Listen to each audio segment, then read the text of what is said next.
Inking. Inking is more than just making the gray lines black. Because first off, I don't know how many of you are artists? I mean, artists. Anybody ink? Anybody ink? Yeah. Oh, okay. We need one. Oh, okay. Great. Okay. Inking is more than making the gray lines black. Because an inker can make or break a penciler. I mean, I'm quite sure some of you have seen issues of, oh Lord, best example I can think of was like John Byrne. John Byrne when he was with Terry Austin. Oh yeah, wonderful stuff.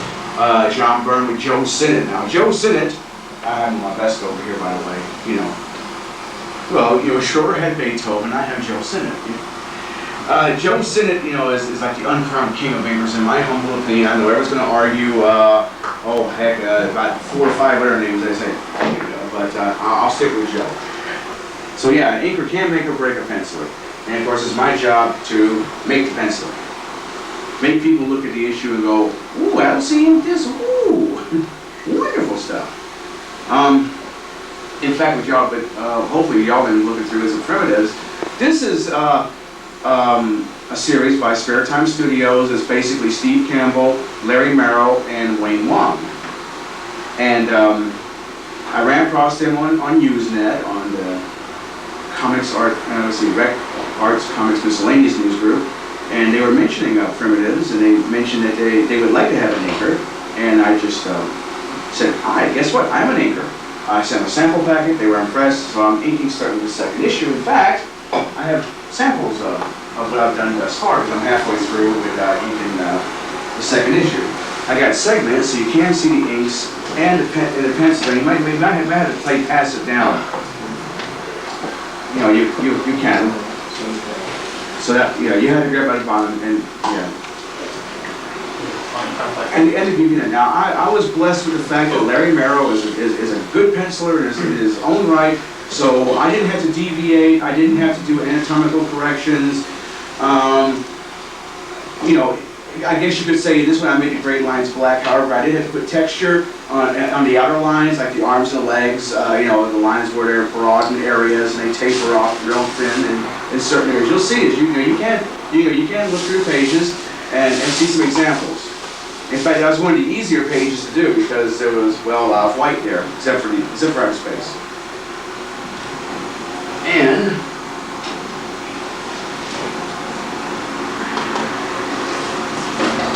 another example. Now this one y'all will love. Technique I use, and it's no big trade secret. I'm quite sure there are other inkers who do this as well. This is CARP. This is a series that I'm producing. This will be published by DDP, the same people who are producing Says Who, the group that I'm writing articles for. What happened here is I ink the first 2 pages. I go to erase them and the ink comes off as well. So rather than wasting a whole lot of time with ink, erase, re-ink, I went ahead and put the original artwork underneath. Sorry. On vellum or sheepskin, or not sheepskin, but onion skin. And you can see the results. I'll pass this around too. Let you look at that. There are some purists or whatever, or elitists, whatever that you don't use a brush for everything. You're not a leader. Oh yeah. I'll show you my resume and show you the assignments I've had. These are my two major tricks to trade. They are Micron Pigmas, 01 and 08. I can make a duplication as if it was a brush. I think I'll just pass these around too. Don't swipe them. It took me over an hour to find those. Yeah, say right here on my head. Now what I use for the brush-like effect, when I have bold lines that I can do that with, is called a Sumi Sakura brush pen. Real expensive little pop, about $5. Ink is great, stays with you. Even when it peters out, the ink is still as dense as when you first put it. The tip doesn't fray, it doesn't clog, doesn't, you know. But this thing here, I had to get an emergency. This is a Marquis brush marker. It's a little Japanese made item. Conforms to ASTM D4236, whatever the heck that's supposed to mean. It means you can eat it and it won't kill you. So if you're real hungry. It does have a certain aroma to it. But this is like my emergency one because I thought I had brought my 2 Securas with me. Discovered no, I didn't, and I had to run over to Michael's and Tustin to get this, and they didn't have any of these left. So those are tricks. That's my trick to the trail. I don't know if anyone wants to see this thing. I'm almost too embarrassed to show it. I'm assuming this is what you're at. It's not the. That's it. That's it. Yes. Come to Papa. I know those. How much you want for this? Oh, this is sort of a kind of petering out one, but it does. Oh, you need to have it. I didn't get one at The Michaels don't have it. I already checked. Sterling Art does that, and it's a place. Where were you yesterday when I needed to find our shop? It's open today. It's not open tomorrow, and they have everything, including pigmas, including sumas, including alternative suma brushes. I mean, it's a really nice. Wait, what is this alternative? Wait a minute. It has sort of like stuff that says Japanese generic. They don't know it because it's written in Chinese, and they just don't know what the hell it is, but they are brushes. Okay. It has. I mean, has anyone else used any certain tools that they'll swear by? The reason why I swear by the Micron pigmas is because the tips stay. They don't flake. They don't fray. The ink doesn't turn green after 3 days. That's real great when you go to a convention and and you're talking to like the top 2, like most people from DC or Marvel, and they go, "Do you have material?" And you go, "Oh yes." And you reach in here and you put it down. And you're sitting here just basking, ready to hear, "Oh, this is great. We're gonna sign you up right now." And he says, "Excuse me, what's this?" He flips it over and you got green ink, just spreading out all over the page, and it's like, and he just basically hands it back to you and tells you to get along. And somebody says, "Oh, you use Sharpies." You know, any tricks to trades? What's your experience on pen sticks? Have you worked on those? I have worked with pen sticks. That's what I first worked with, and I tried to get established back in the early to mid '80s. My experience with pen sticks is that, especially in areas where it's humid. I used to live in Georgia before I moved out to Utah, and that was the result I had was the green ink, the purple ink, whatever like that. It's great if you're like doing a quickie illo, and it's like it's not part of your portfolio. Some fam wants an illo, fine. Here, let them worry about green ink 2 weeks later. You got your money, you're happy. I feel so evil now. What you've done that to people? But they were nice, and of course they're a cheap little pot with pen sticks, like almost like a buck a shot. The pigments here are $2 a shot, or sometimes even more, depending on the overhead of the store. So you put it on fillable chemical pens, so let's say Koh-i-Noors or...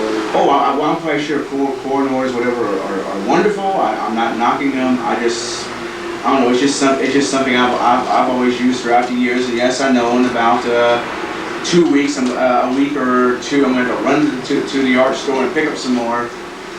Koh-i-Noors are great unless you want to clean them every other time you use them, because they do clog. Yeah. And for heaven's sakes, don't take them in an airplane.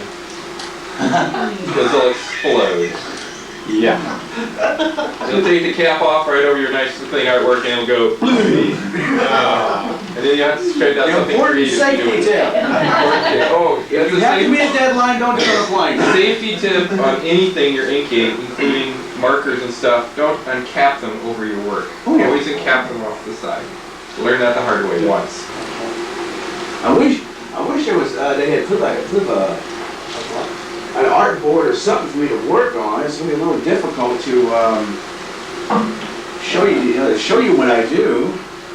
This is great. I'm gonna actually might be productive here after all. This is great, man. Thank you.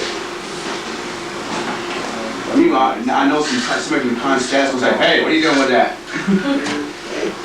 Oh, I'm gonna give it a try here, and y'all bear with me. I'll try to draw where y'all can see what I'm doing. Okay. Like I said, I'm not best known as a penciler. I'm more of an inker, so please bear with me. That's pretty good. That's some souvenirs already. Ugh. We'll go back and spend it. Make a nice generic hero real quick. Someone with a lot of white, so I can get done faster. This is what I get. This is what little thin lines. It's my job to make the character look more 3D. Are some pencils easier to ink over than others, like different brands? It usually depends on the paper. This can be a pain to ink over. Because some pens or some inks will just instantly take, somebody to sit there and kind of like give it a little coaxing. Come on out, come alive. But usually, depending on the artboard, I don't have like a real preference because, like I said, that's given by the penciler, and I have no choice but to ink over it, except in this case, since I'm producing this one part, I have that option. Usually it's like, I just have to do it to, however it goes. But I hadn't had like, oh, I hope they do it on this board because it's my favorite board to ink on. Everything takes and it looks real wonderful. So, I'm not used to this brush here. Let me try this now. Some people have some weird ways to start. Some start at the top, some start the shoulders, whatever like that. I just start whatever looks good. Brown. And I'm going to try to do this where everybody can see. Hopefully they'll learn something here. Or at least do half of it so that. A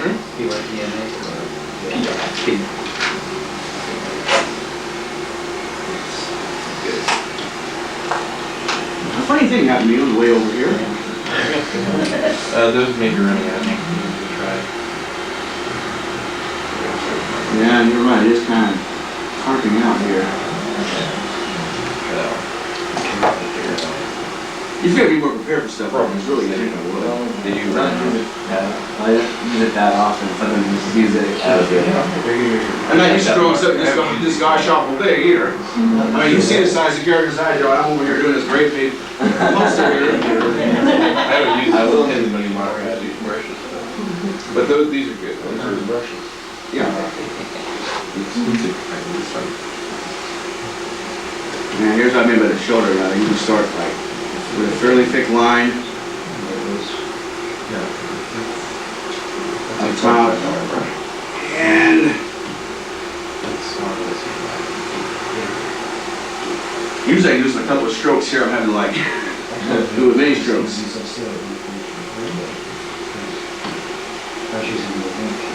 Does your own drawing talent have to be when you're doing inking? Well, Stan Lee said in the How to Draw Comics the Marvel Way that the inker himself has to be an artist as well. I guess they have to be an artist as well, but they don't have to be as wonderful as the penciler. Just enough to know where to put the lines. Oh yeah, that's definitely cooching out me here because I won't feather the way I want it to. Feathering, wonderful stuff. It's a technique that feathering. This kind of adds a little bit of line weight, especially if you have dark characters. Also gives an emphasis of roundness.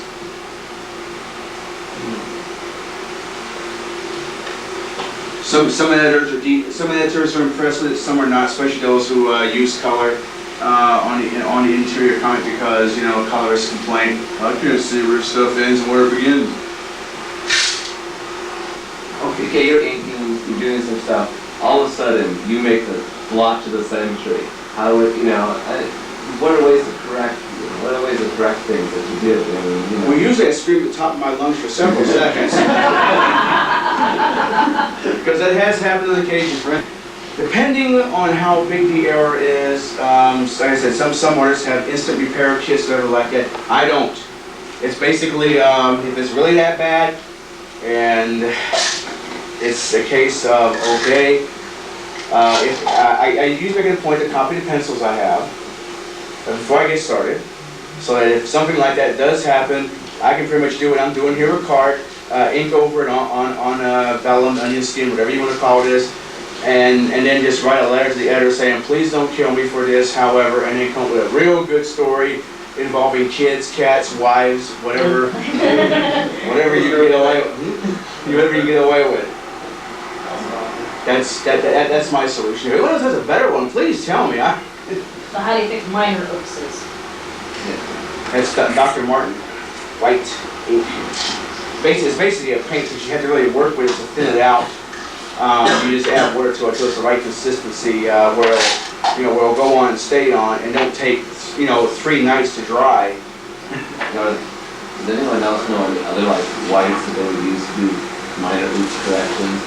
Anything? White. I've heard white out liquid paper, whatever like that. What he's been saying that they got some new formulas out that don't turn green in in a couple of weeks or whatever like that. But I've heard out you have to pretty much get fresh white out, otherwise it gets all clumpy. Although I've heard from a friend that there are things called the Pentel Correction Pens Fine Point, which is a fine point whiteout. Absolutely invaluable for just cleaning up maybe a dot or something out here. I would not want to do it. I would not want to do half an arm with whiteout. For minor stuff, Johnny Harvey draws BC, says he draws on like 3-ply Bristol board, and he slices off very small errors with a razor blade.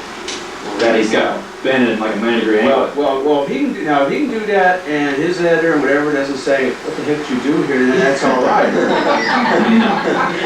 my problem is I just don't have editors that give me that option. It's like if I do something like start slicing off bits and pieces out of the page, because some of these pages they go back to the pencil. Because some of conventions, whatever like that, once they got a master copy, whatever like that, they some of conventions, and somebody comes out looking through a book like, my God, what happened here? I'm buying this. A woodcut. It's like a wood carving. What are you doing? Fantastic. Okay. We're going. The lycanthrope panel is due to take over at 4, and I believe some of the denizens are coming in, so we're going to have to pretty much wrap it up. I want to thank you all for attending. I wish I could have helped you all out with coloring, but I like the turnout. Can you get a pan shot in there? Okay. I like this turnout, so I'm not a one-shot wonder or whatever. I wouldn't really expect this kind of turnout. I would expect like maybe like 2 or 3. 2 or 3 people got serious work. We got please eat this and I'll draw this. Members of my fan club. Yeah, exactly. So I'm over here, actually, in the artist alley. I'm Pretty good stuff. way in the back there, naturally.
Irvine social. And over here we have Mitch Biro. Say hello, Mitch.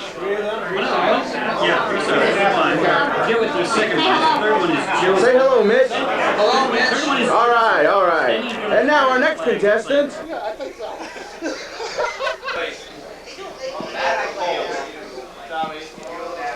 Oh, and there's the captain. Hey, it's the captain of the USS Sissy. Hail the captain. Down the torpedoes. Supposed to be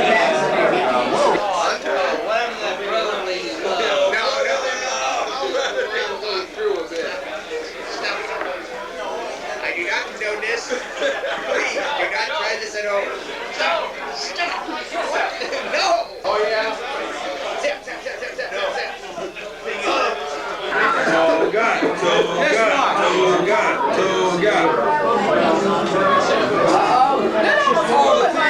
It's Cousin It.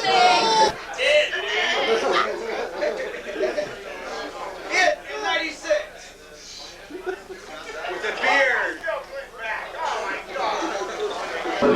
All right, okay, you two. Let's see you two kiss. Come on, come on. You two are married. No, you two are married. You have the license to. Mr. Legend. Yay. Now the X-rated version. Close up, close up. Hey. Steve! You go up there, Mr. Legend. How's your thing? That's right. Not to swear like that, you won't be. You'll be coming up.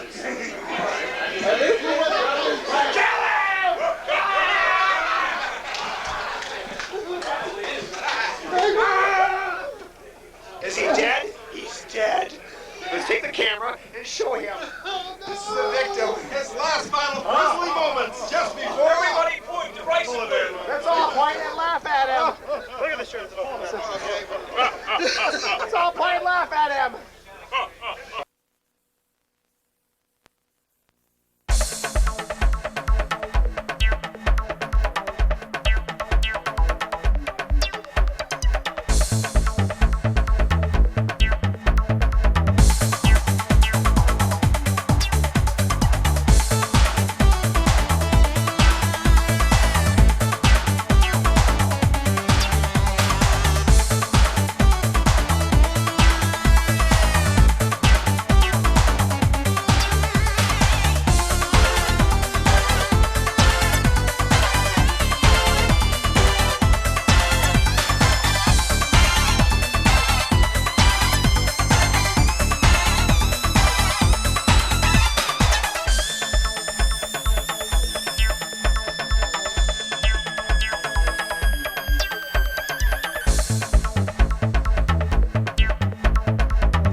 Ladies, gentlemen, and the rest of you, costume number 1. Please welcome back Kelly Rivers. I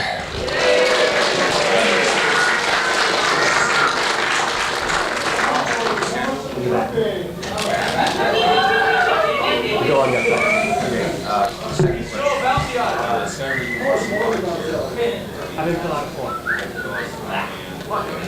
Third question.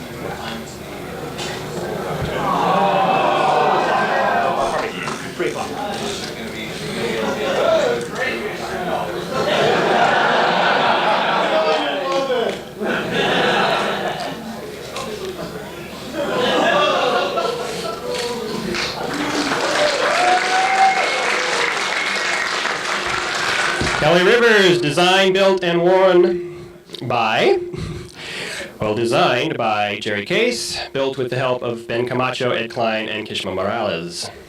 Worn by Jerry Case. Costume number 2, T.H.E. Fox.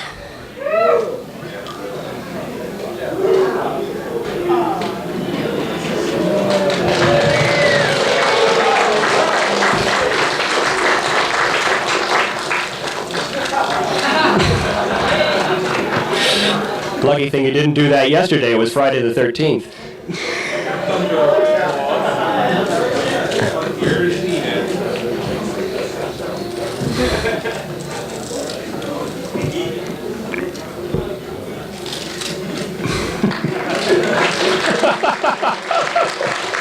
T.H.E. Fox, worn by Joe Ikedas. Built by Stagecraft Incorporated from a design by Joe Ikedas. I should point out, T.H.E. Fox will be appearing in the Super Crew Comics Spiffy Spring Special.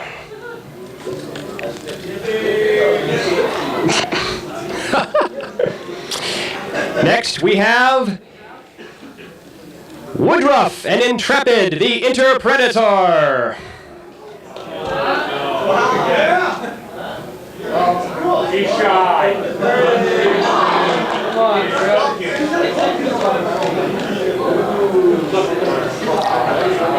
Intrepid!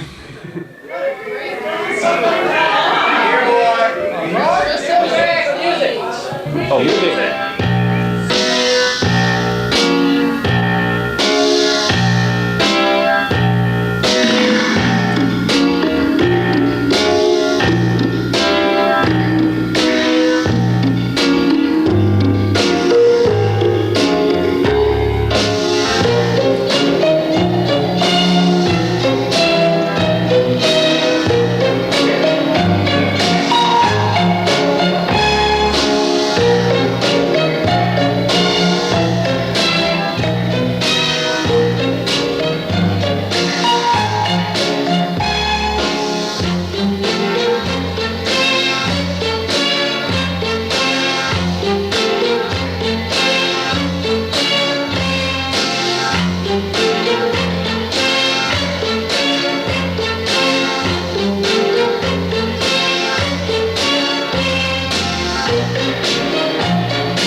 Woodruff and Intrepid the Interpredator from an intercepted storyboard designed by Tracy Kazala. Head built by Robert Hill. Body built by Joanna Bolton and Tracy Kazala. Worn by Tracy Kazala. And Woodruff designed and worn and built by Jimmy Chin.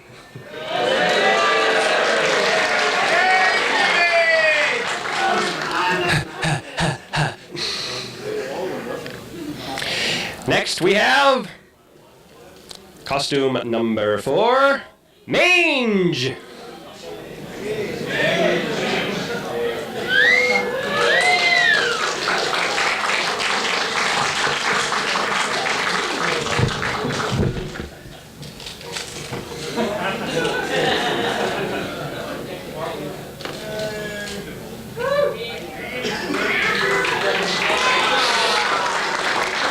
Change, designed and worn by Matthew Munch, built by Chris Bergenschneider from Wildlife and Genus. Next, we have a diversion. Noah, you find my mother en route. I'll look for Scar. You guys create a diversion. What do you have in mind? Wow! If you're hungry for a hunk of fat juice. Move it back. Back it up. And now, a diversion. You find my mother in Valley of the Lionesses. I'll look for Scar. You guys create a diversion. What do you have in mind? Wow! If you're hungry for a hunk of fat and juicy meat, eat my buddy Pumba here because the end of the treat. Coming down a dime, under Stacy's fine. All you have to do is get in line. Ah, yeah, yup, yup, yup. Oh, some bacon, yup, yup, yup. He's a big pig, yup, yup. You can be a big pig too. Ah!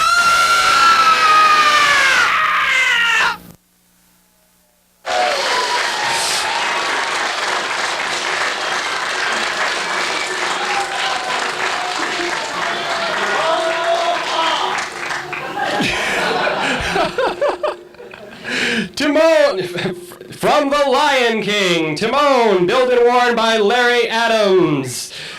Pumbaa designed by yours truly and operated by Bill Fitz.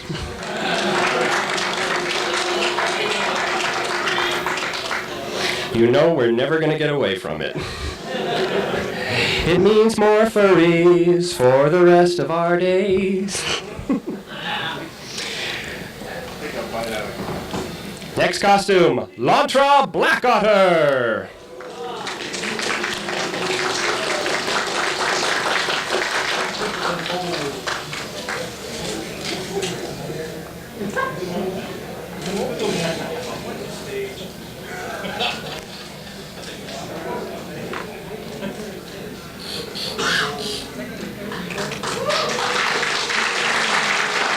Lantra Black Otter, built by Lynx Virtual Furry Productions, worn by Scott Shannon.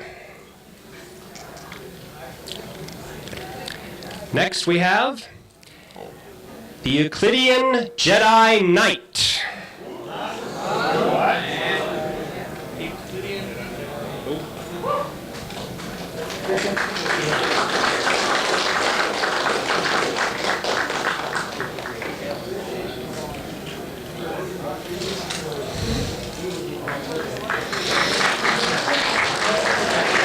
Euclidean Jedi Knight, designed, built, and worn by Sean.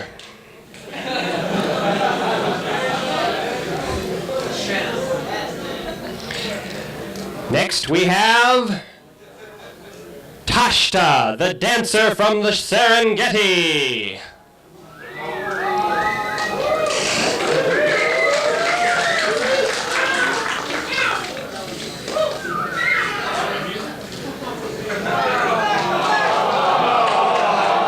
They want more!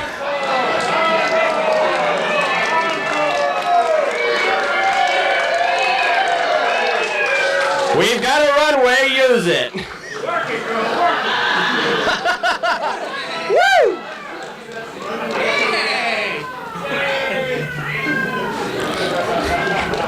Tashta, designed by Kishma Danielle and Ed Klein, built by Kishma Danielle and Ed Klein. One by Kishma Danielle, without Ed Klein.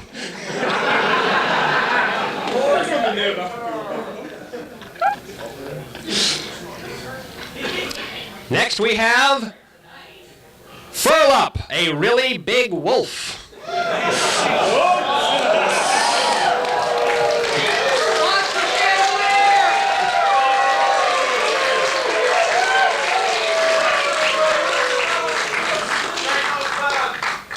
Head down.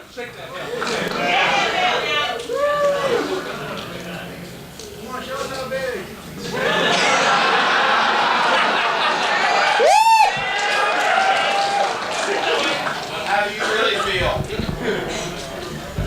Mighty real.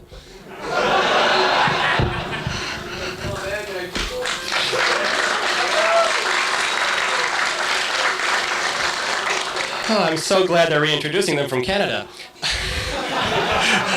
Furl-Up, designed and built by Sean Keller and worn by Furl-Up. Next we have the Fur Beast.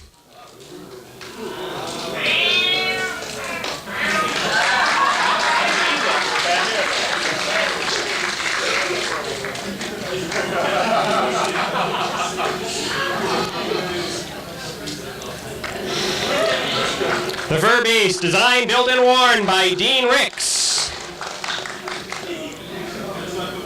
Next up, Kalani the Skunk.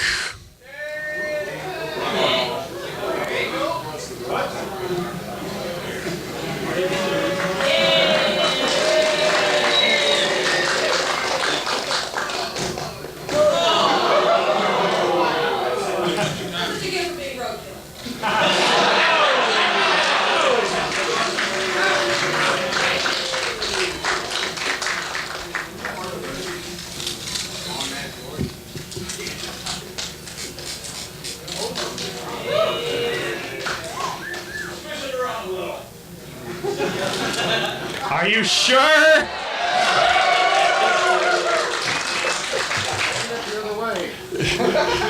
Careful, that thing might be loaded.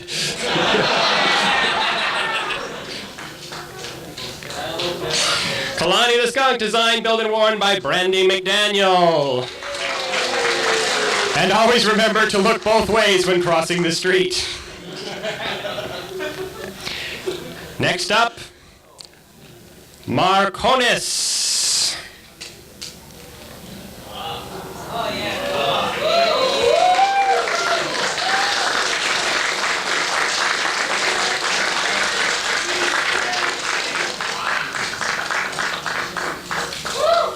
Yeah!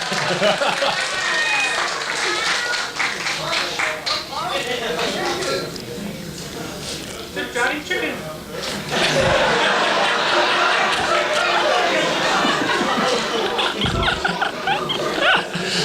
Marquis. Designed, built, and worn by Lance Williams.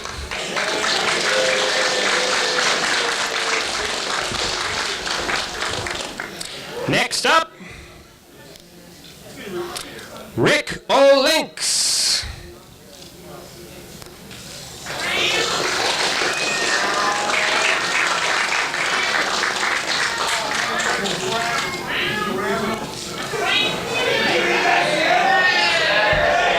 Come back here, Lynx. They want more.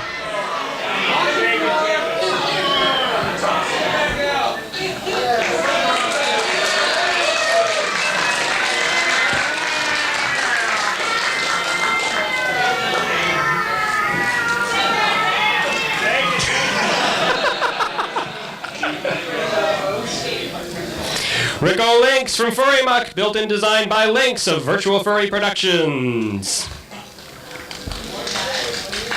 Worn by Lynx. Next up, Trigger.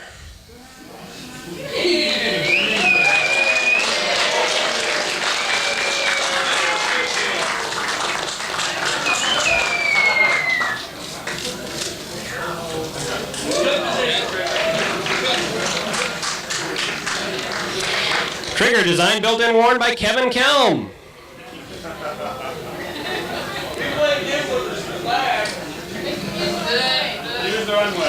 Yes, okay. We'll probably be bringing folks out here for another quick round. Okay. Once up again. Next up, Silent Red.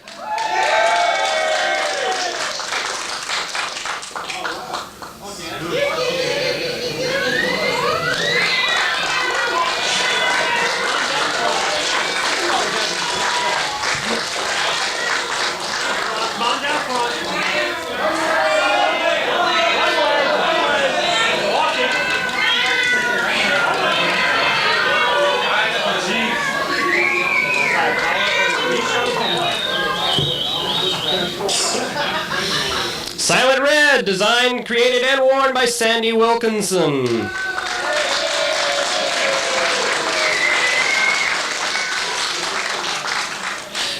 I hold in my hand the card for the last costume. Are you ready for this? Yes. Next up is Silvermane!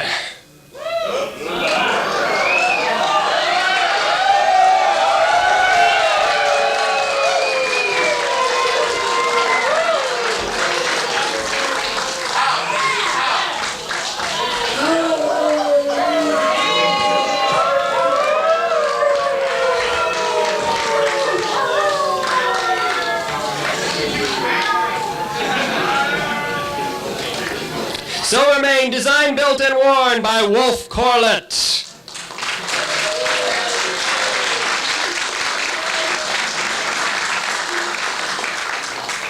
Okay, based on a request from people I've been hearing, I'm going to request, if we can, that all costumes remaining in the area come out here and parade around the stage a bit for people who didn't get a photo opportunity. Costume people will remain in the room for another 10 minutes or so to answer some questions about how they do what they do. And then at the pizza feed this evening, we will have...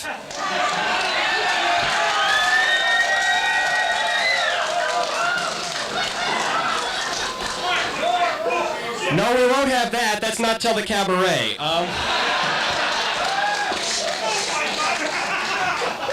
Yes, he really is a big wolf.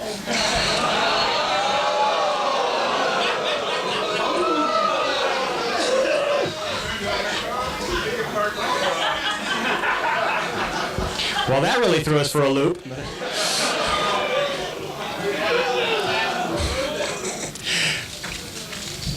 First off, a hand for everyone.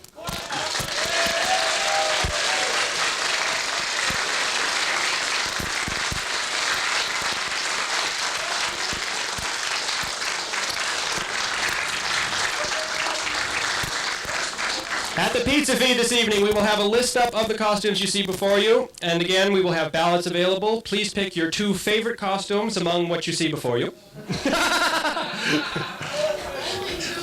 Right? Yes, you can only unfortunately... Hey, it took us a while for people to talk us into letting pick 2. That's between you and the costume. Yes, please, come out and circulate on the runway. Some people in the back would like to get photos. Circulate, circulate. We will add up these are not preferential. Pick your 2 favorites, and we will add up, and the runner-up and the winner will be announced at the cabaret and around tomorrow morning. And thank you all very, very much.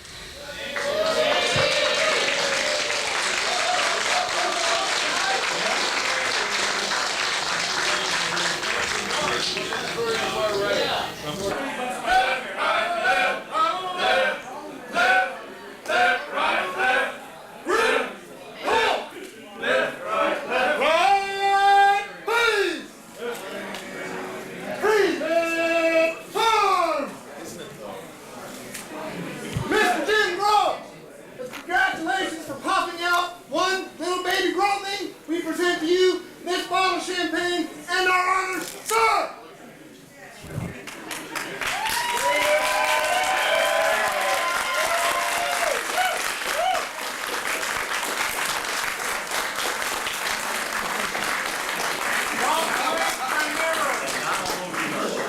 Would you like to sniff? Eddie! Party position! Woo! Yeah! Yeah. Y'all suck! Good, sir! I have a presentation for you, sir! What? A collection that I started last night, sir! What? Sorry. John, William, and Groat! Go here. Thanks. Money, sir! Ship on everyone at ConFURence! What's it, sir? I don't know if I want to. I'm going to die of a heart attack. You want to kill me already? Section, sir!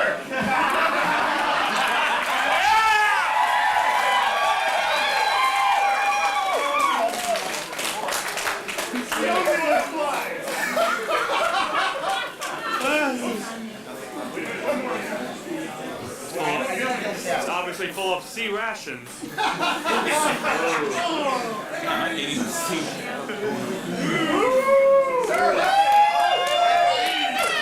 Mr. Grunt, sir, that'll buy a hell of a lot of Pampers, sir!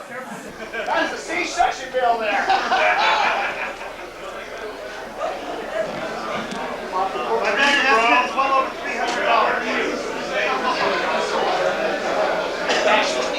All right. Yeah! Get it!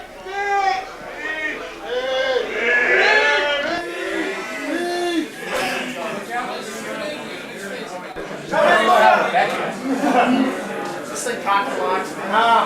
This one makes no noise. Hey!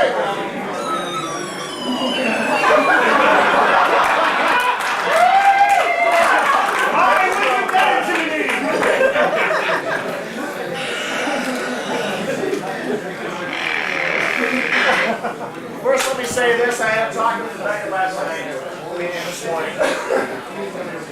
The kid's doing fine. However, Rebecca and Mir almost lost it last night. Because the placenta separated too soon. However, she'll be fine. I thank you for this because that C-section is going to be awful. No, sounds good.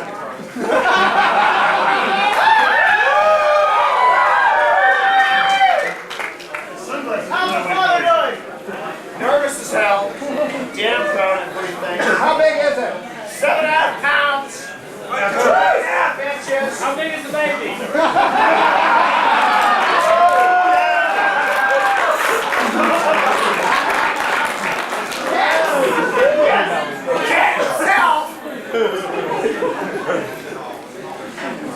Here's to our conference. Pop the court!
Over and be a furry.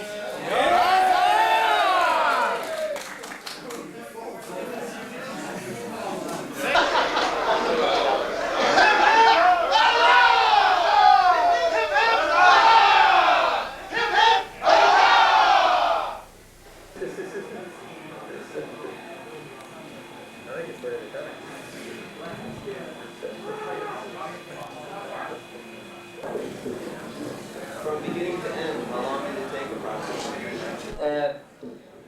The costume take me about 150 hours. That's like full-time for a month, or 5 hours a night, every night for a month.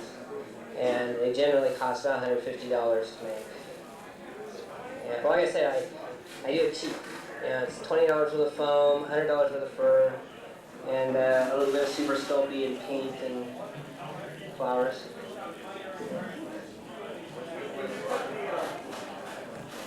Most of the fur is 100% acrylic, which is almost virtually undyeable unless you have some real trick dyeing methods. Some of these other people know a lot more about it than I do. This stuff was 10% cotton. The cotton will dye. I wish I could show you the back of it. In order to get it this color, I'd use about 10 times the concentration of dye, and the backing is almost brown. So you avoid it when you can. My bathtub is permanently stained brown. you sort of guess what you think you're gonna need. You cut it way big and pinned and put it on. And the first custom I made, actually, I used a pair of pants and a shirt that were loose fitting. I pinned them together, drew the fur demarcations on it, and then just cut all the lines out where the seams were and where the fur demarcation had some really weird shaped things. When I sewed it back together, magic. We're supposed to pick this up a little bit because they're going to be doing the practicing a little bit. So if anybody has any questions, anybody in particular, or a lot of us, just ask who you want to talk to and ask your question. This is a latex exterior with a foam rubber interior. It was cast from a taxidermy model. Question for someone who has how accurate how accurate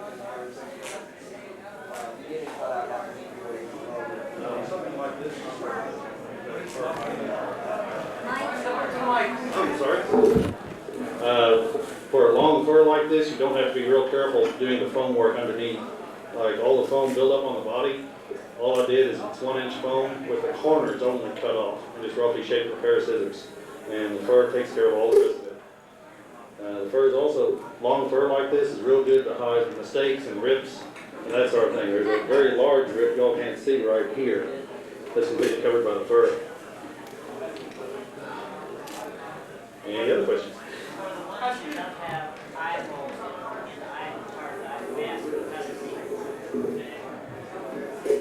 The mouth is a popular place, so is the neck. I can see someone out of my mouth. I always try to do that. So you can see straight down. You can see through the mouth if you design the costume properly. When I was working at Disneyland, the chest and the neck were also very popular locations. It's simply a matter of knowing how to conceal the image. That can be used with another person who's very familiar with costume making, Sean Keller, who did a lot of the early ones, would use a nylon type subject. You'd have like a hole and then put a scarf around your neck and you will be able to see through the hole. That's another thing. One other tip you might want to be aware of is experiment, because a lot of the stuff that you will make costumes with, as Larry Adams said, you will begin with resin, we move to foam. You can use a lot of objects. My nose, this time I tried using non-soft rubber, so when I bump people, it's not like being hit in the head with a rock. I use the same foam to attempt a nipple design. So when you're working, it's almost like a magic trick. You try to figure out the effect you want, and then look around. I mean, I'm sure people who see science fiction films know that all the special devices are basically salt shakers and things they find at hardware stores. And costuming is the same thing. You'll be going to a store and something going like, that would work, and you do it. And you try it, and it does take a lot of time. Some people do it in 2 days. Some take many months like that. And I'm not very good. But it's just a matter of, try to think of something you want to do and look for how to do it. I've got glass eyes, but they're opaque. It's actually got a small screen in the middle of his forehead that's barely enough to see out of. What are the various materials for eyes, nose, and other non-fur portions and how are they attached? Another popular one is a lot of people use window screen. That helps because it lets your eyes breathe. I have a screen here. You generally will then have to put some sort of like basically a lady stocking around the screen so that you cannot see it as easily. It helps reflect the light. But you can make them out of anything. Larry, as he said, makes his out of plastic bowls now. Sculpey is a popular use. Anything you can sculpt them with, or if you can find them ready-made in some things. I've seen costumes use felt. It's one thing what affects you. What, you want to look shiny? You want to look, soft? If you try to do a stuffed animal look, a felt eye might be very effective. The other thing to always consider is what you're going to do with your costume. As Larry said, he builds his mostly a lot for display. He wears them for a few hours at a time, in short periods. Other people like myself and Eisenman here like to be in costume for 1, 2, 3, 4 hours at a stretch. And so you have to sort of prepare for things like that. For example, on this head, there's no top to it technically. It's furred, but there's no foam. If you look inside, you can see it's hollow. And that's because of that allows a little bit of the heat the heat will go through fur much easier than it'll go through foam. So it's things like that. You just sort of start thinking your way through. And you glue them. Yeah, that's how you attach them. Glue is usually. Is there enough room inside of those to be able to attach like a little fan? That's what these wires are for. Do you have that? Yeah. Oh, okay. It's exactly that good. Oh, okay. Disney experimented that in a few years. They wore prototype that. Pretty well. They can be effective, yeah. I would not be able to breathe if I was doing that. That's a large area. That's if a head is a large area, a thing is working on circulation. A small head like this, I can blow hard out of my mouth, and that creates circulation in the air coming from the eyes in their area. But if you have a really large area, it's like putting your head in a paper bag. You eventually it just fills up with carbon monoxide and you'll pass out. I just want to say it was very correctly pointed out to me that I didn't mention that customers work together, and 9/10 these ideas came from other people. Specifically, actually, John here and Sean Keller and others, and I'm on a mailing list for customers. It's just everyone trades secrets, so it's like everything I've said here is not anything that.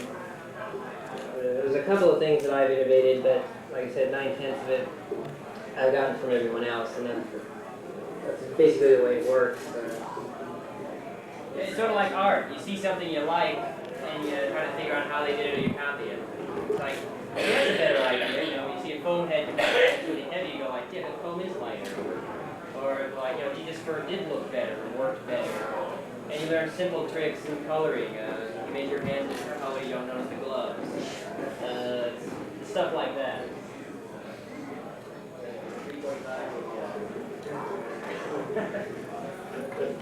Thanks very much. Thank you. See you in the show.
practice doing that kind of stuff, I know. This one's from Rolino. Close and personal. Yeah.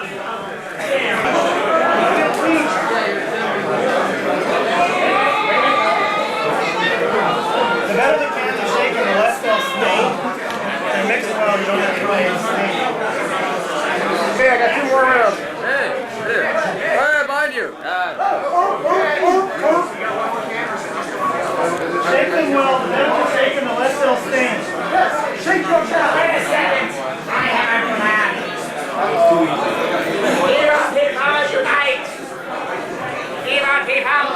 We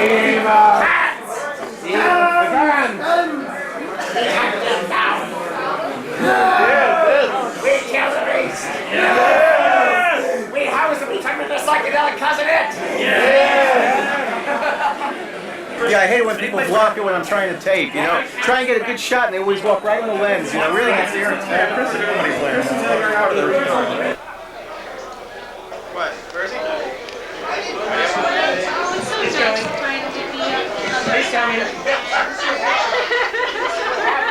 Apparently we may have to frag order. Huh? We may have to frag order. Apparently there's been some kind of political or social problem. I guess our guest of honor is something. Some rather severe emotional handicap involved. So Rodney! He's running the auction right now. What a better place! Would that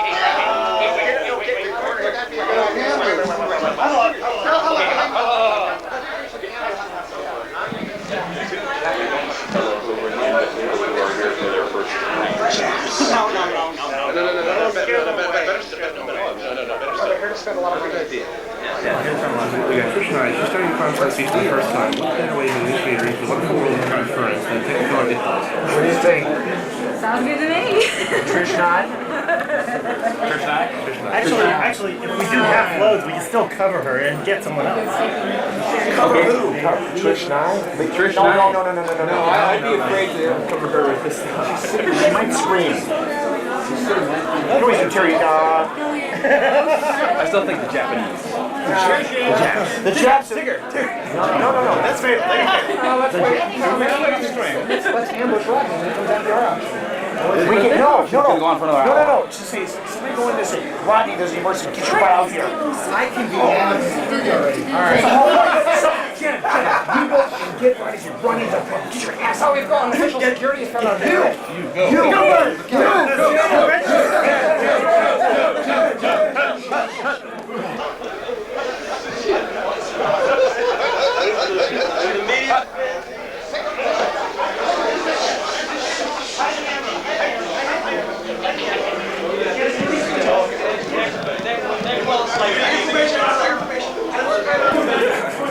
Stand too close there, Sonny. Let's go get messy.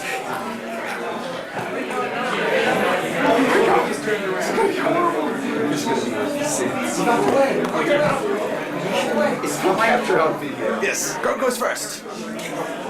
Right.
Bring those cameras here. Bring those cameras here. Uh-oh. Oh, no. Now that you've had your first official killing How do you feel? Oh, I feel great. I feel wonderful. I like to thank the Academy for the support. I like to thank the Academy for the support. You know, I like to thank God for creating the means necessary to create Silver String and Cover. It's a baptism. It's an honor. Baptism of Silver String. I'd like to thank Mr.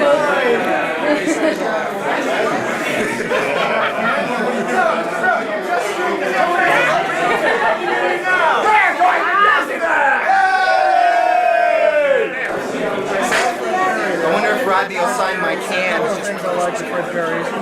I'm gonna go find out.